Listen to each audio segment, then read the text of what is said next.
Valve are starting to clamp down on bad actors. Tripwire have riled up fans by asking for more money. Epic could be hit with a gigantic fine for prior misdeeds, and Tim Sweeney has made Randy Pitchford look like quite a silly sausage. That plus a whole bunch more in today's Roundup.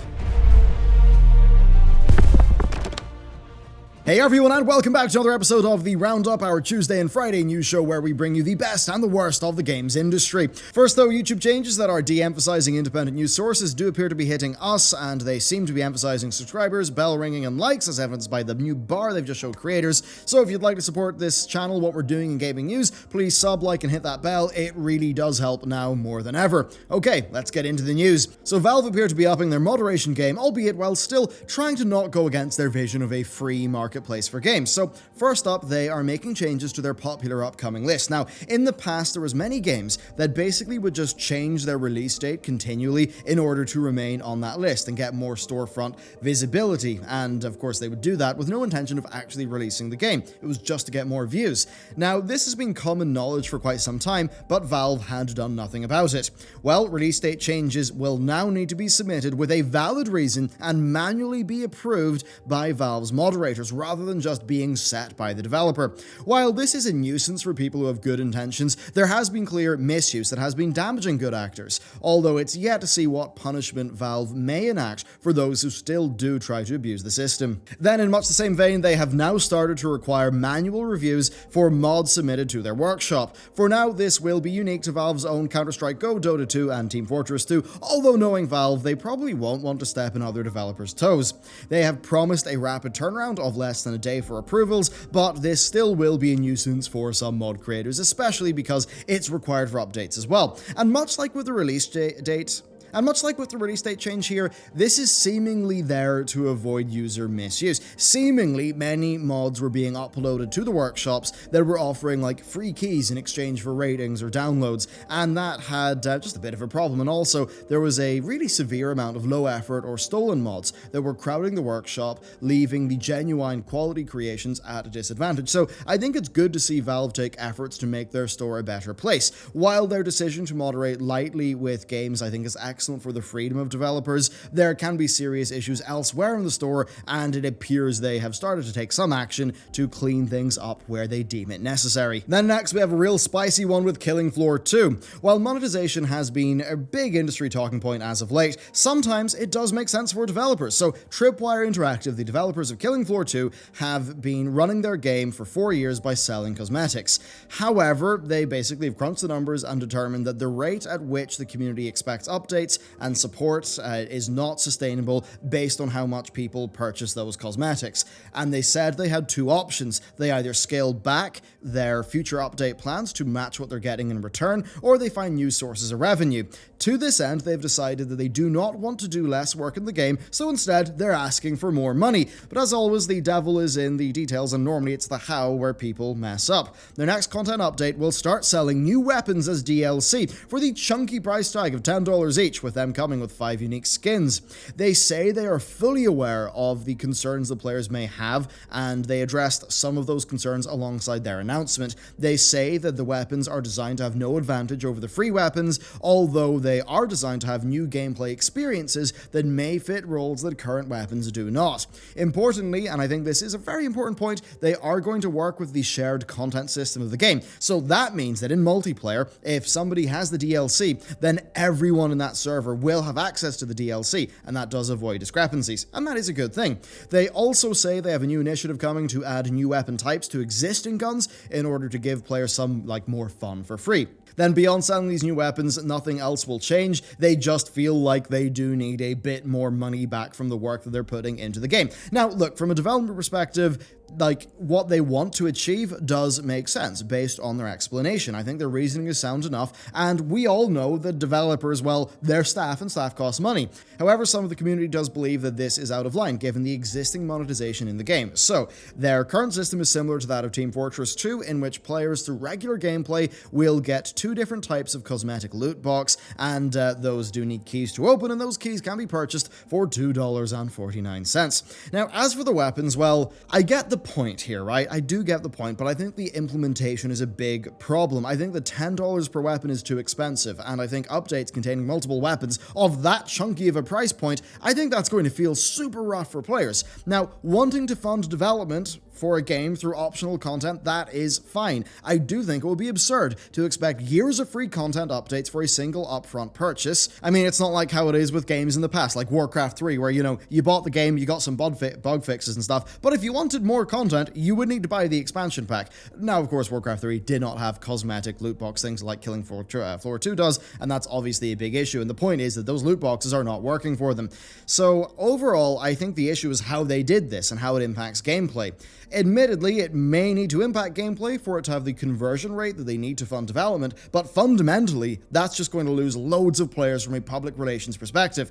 Maybe they should consider doing something more like Rainbow Six Siege. Maybe that would have made sense, like for a model rather than just how they've done it here. So yeah, developers having a sane way to monetize a game that they're continually updating with new content, that makes complete sense. The way in which they've done it though, I understand why, but I think they did mess up a bit. Now, the PR situation is rough for Tripwire right now, as this also comes along with them sort of having a history of under-delivering on certain aspects of their game, such as bug fixes.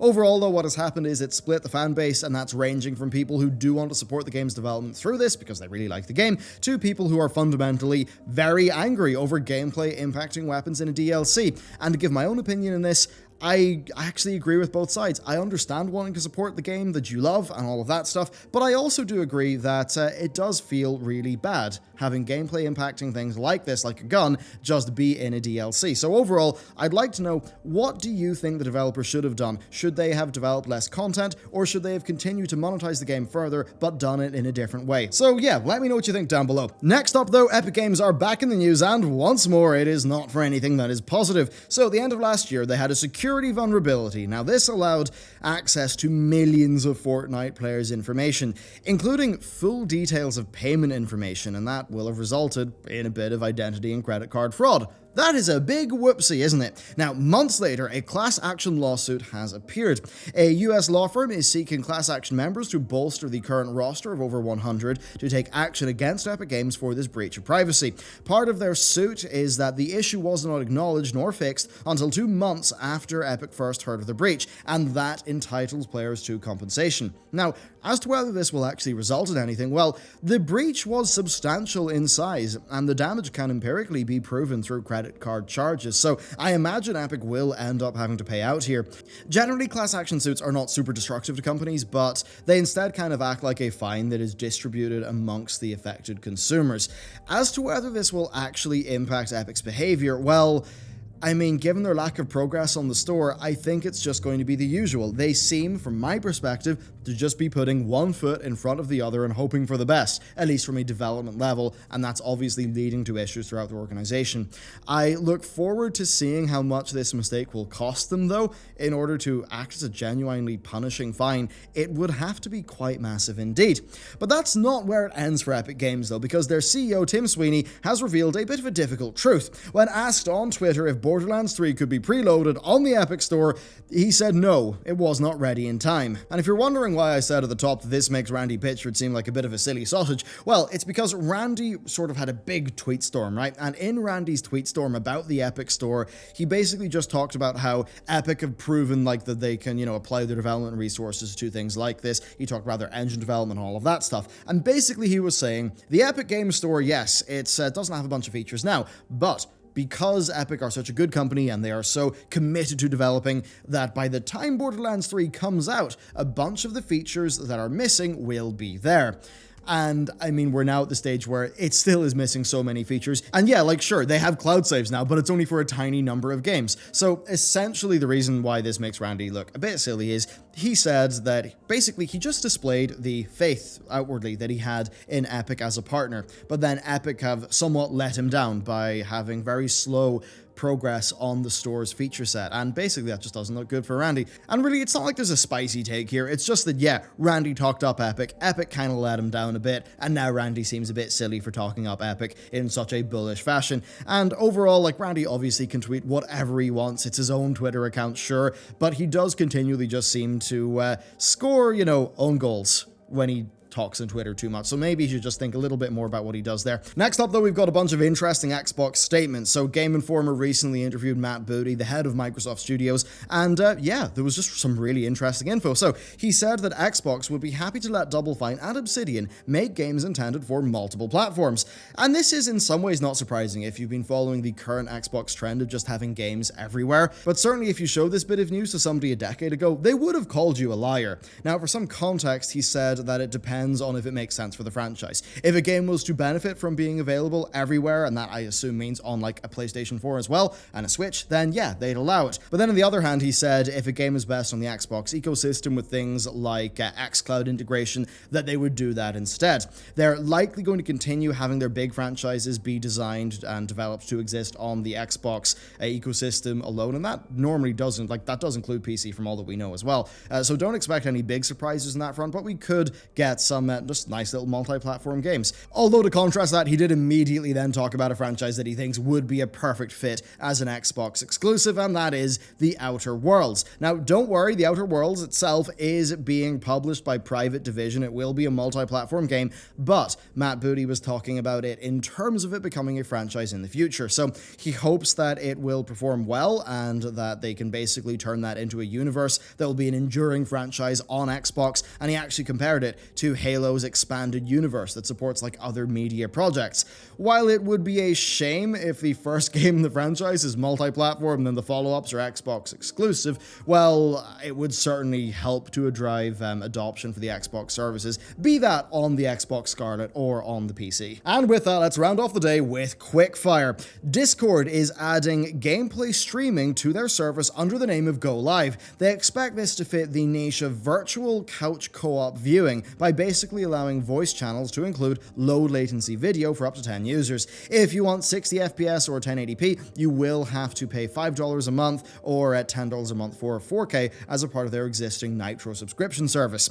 Then next, Need for Speed. EA have finally broken their silence on the Need for Speed franchise, with their 25th anniversary game getting a countdown. As per EA's earnings call, Need for Speed is intended to hit shelves this year, so having a full reveal this close to release for such a large title is a little bit concerning, given it's supposed to be a celebration of the series' history, but it'll be interesting to see what they come up with. Then next, Ubisoft have also broken silence on a franchise, with their CEO saying that they are working on bringing Splinter Cell back with new experiences. This could mean VR if earlier rumors are accurate, though he was speaking to a Chinese publication. We know that mobile is massive in that market, so it could just be more Splinter Cell mobile content. Then next, System Shock 2 is getting an enhanced edition from Night Dive, the developers who are currently working on the System Shock 1 remake.